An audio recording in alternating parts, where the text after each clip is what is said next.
Hello everyone! Samahan niyo akong umuwi sa amin. Malayo pa yung bahay namin. Minsan inaabot ako ng mga 40 minutes kapag naglalakad. Elementary hanggang nakapagtapos ako ng high school ay nasanay talaga akong maglakad ng malayo. Dati hindi pa nakasemento itong daan. Ang hirap kapag umuulan kasi sobrang putik ng aming dinadaanan. Inabot din yung mga ilang taon bago ito na semento. Sobrang nakintulong lalo na sa mga estudyante. Pero ngayon napansin ko wala nang masyadong naglalakad. Karamihan sa mga tao sa amin ay may sarili ng motor. Ang presko ng hangin at napakapayapa. Minsan napapaisip ako parang hindi ko kayang mabuhay sa syudad. Dito kasi walang ingay. Puro langgam lang yung maririnig mo. Mas pinili ko ngang maglakad para lang masilayan ko itong napakagandang tanawin dito sa amin. Dati naaalala ko, natutuwa ako kapag nasisilayan ko yung paglubog ng araw. Minsan lang pala ako umuwi kasi malayo yung pinag-aaralan ko sa amin. Hindi ako pwedeng umuwi palagi kasi hindi ako nakakatipid sa pamasahe. Buti na lang may boarding house sa school namin.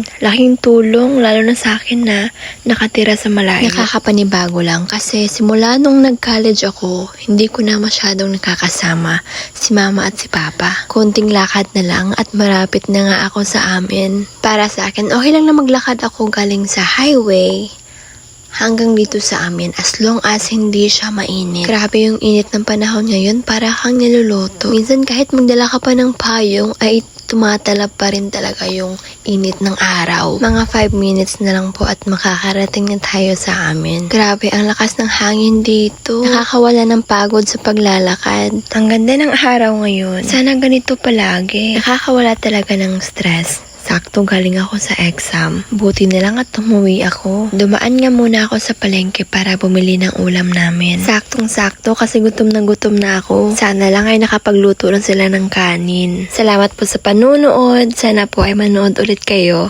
sa next upload kong video. Paumanhin po pala sa boses ko kasi po meron po akong ubo at saka sipon ngayon. Salamat sa panunood. Hanggang sa muli.